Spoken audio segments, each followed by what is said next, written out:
Naquela noite, a casa estava cheia de alegria. As crianças brincavam, riam e trocavam presentes. Marion, a filha mais velha, havia comprado brinquedos novos. Por volta das 10 da noite, Jenny disse às crianças que era hora de dormir. Mas as mais novas, Maurice, Martha, Louis, Jenny e Betty, pediram para ficar acordadas. Mais um pouco para brincar. Jenny permitiu, mas pediu que, quando terminassem, apagassem as luzes e trancassem as portas. Pouco depois, ela e George foram dormir. Por volta da 1 da manhã, o telefone tocou. Jenny levantou para atender. Do outro lado, uma voz de mulher perguntou por alguém que ela não conhecia. Atrás da voz, ouvia-se o som de risadas, copos tilintando, como se fosse uma festa. Jenny respondeu que o número estava errado. A mulher riu e desligou. Estranho, mas não incomum. Jenny voltou para a cama. Foi quando ela percebeu algo ainda mais fora do normal. A luz da sala ainda estava acesa e as cortinas abertas.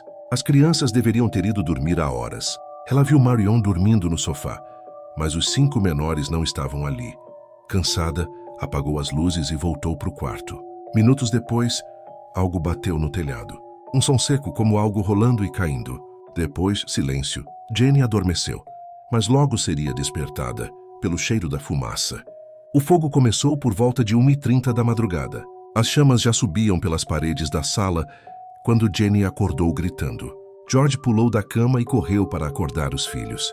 Alguns conseguiram escapar, outros nunca mais seriam vistos. O fogo era rápido e voraz, mas parecia anormalmente intenso. George tentou usar a escada lateral para alcançar o andar de cima, onde os 5 filhos estavam presos, mas a escada, que ficava sempre encostada na parede da casa, havia desaparecido. Ele então correu para pegar seus caminhões e encostá-los na casa para escalar o teto. Mas nenhum dos 2 caminhões funcionou. Nenhum. Ambos haviam sido usados no dia anterior e estavam em perfeitas condições. Desesperado, George tentou quebrar uma janela. Cortou o braço, sangrou, mas continuou. Jenny pegava baldes d'água, mas a cisterna estava congelada. Não havia como apagar as chamas. As luzes da casa ainda brilhavam, mesmo enquanto o fogo consumia tudo. E os gritos das crianças pararam. Em menos de 45 minutos, a casa virou cinzas. Mas quando o fogo finalmente cedeu, não havia corpos. Nenhum. Nem ossos, nem fragmentos, nem cheiro de carne queimada. Nada. 5 crianças haviam simplesmente desaparecido. O corpo de bombeiros demorou quase 8 horas para chegar.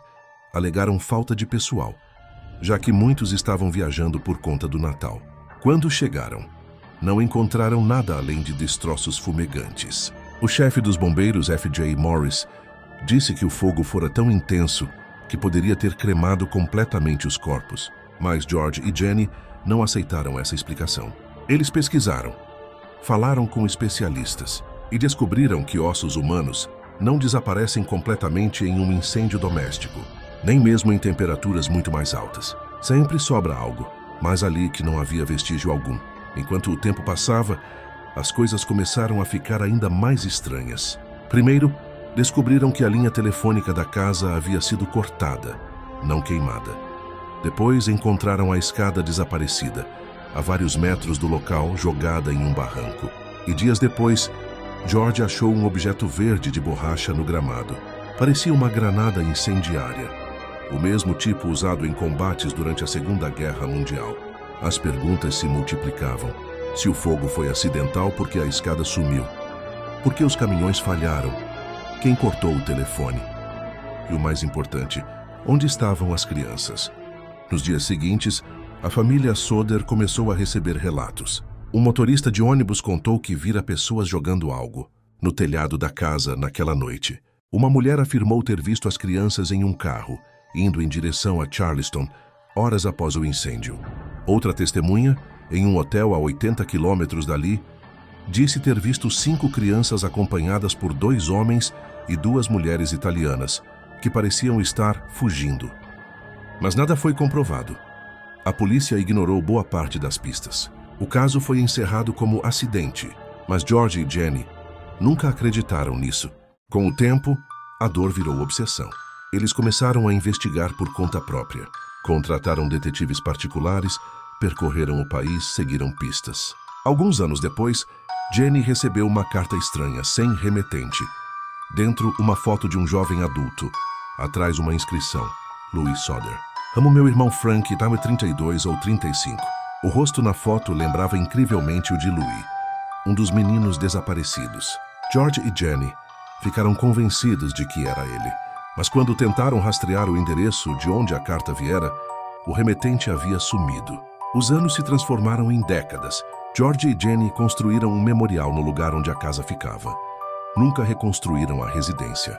No terreno plantaram flores, colocaram uma cerca e um outdoor enorme com os rostos das 5 crianças desaparecidas. Durante quase 40 anos, aquele outdoor ficou de pé, com uma mensagem que dizia: "O que aconteceu com nossos filhos na noite de Natal de 1945? 10 mil reais de recompensa por informações." Milhares de pessoas passavam por ali todos os dias, e por mais que o tempo passasse, o mistério continuava. George morreu em 1969, Jenny em 1989. Nenhum dos dois soube o que aconteceu, mas a filha mais nova, Sylvia, que tinha apenas 3 anos naquela noite, passou a vida inteira buscando respostas. Até hoje ela acredita que os irmãos sobreviveram, de alguma forma, e foram levados à força. E quanto mais se investiga, mais o caso parece impossível de encerrar. Teorias existem de todos os tipos. Alguns acreditam que as crianças morreram e que os corpos simplesmente foram consumidos pelo fogo. Mas essa hipótese esbarra na ciência e nas evidências. Outros acreditam que o incêndio foi apenas um disfarce para um sequestro cuidadosamente planejado. Uma vingança política, talvez. Uma retaliação pelas opiniões antifascistas de George.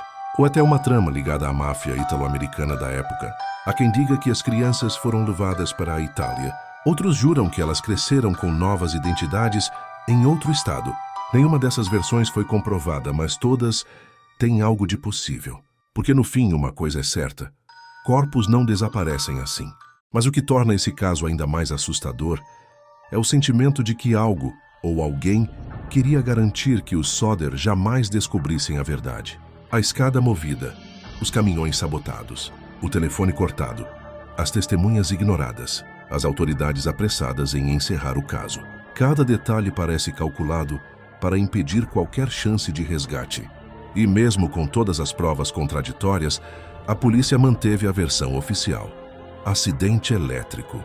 Mas a fiação da casa havia sido revisada recentemente e as luzes permaneceram acesas durante o incêndio. Como isso é possível? Nada se encaixa, nada faz sentido. E talvez esse seja o verdadeiro terror por trás da história. A casa que nunca queimou, como ficou conhecida, é o símbolo do que restou do sonho do Soder. O fogo consumiu a madeira, mas não a esperança. Durante décadas, as ruínas daquela casa permaneceram lá, como um lembrete de que, às vezes, o pior incêndio não é o que queima por fora, mas o que corrói por dentro. A dúvida, a perda, o silêncio. E é impossível não se imaginar no lugar deles. Como seria perder 5 filhos de uma vez, sem sequer ter um corpo para enterrar? Viver o resto da vida com a sensação de que eles podem estar vivos em algum lugar? Talvez esquecidos, sem lembrar quem são? Ou pior, lembrando, mas sem poder voltar? Há algo de profundamente humano nesse mistério. E talvez seja por isso que, depois de mais de 70 anos, ele ainda assombra tanta gente. Até hoje, o caso dos filhos desaparecidos de Soder continua sem solução. Nenhum corpo, nenhuma confissão, nenhuma resposta, somente perguntas. E a imagem de uma casa queimada onde 5 rostos infantis parecem ainda olhar pelas janelas, esperando serem encontrados. Talvez você ache que tudo não passa de uma coincidência. Ou talvez tenha algo muito mais sinistro escondido por trás daquela noite. A verdade é que ninguém sabe o que realmente aconteceu. Mas uma coisa é certa: aquela casa queimou. Mas o mistério nunca apagou. E agora eu te pergunto: o que você acha que realmente aconteceu com as crianças Soder? Foram vítimas de um incêndio terrível ou foram levadas por algo muito mais sombrio? Deixe sua opinião aqui nos comentários. Eu quero saber o que você acredita. Se você chegou até aqui, não esquece. Deixa o like para apoiar o canal. Se inscreve se ainda não for inscrito e ativa o sininho para não perder nenhum novo vídeo de mistérios como esse.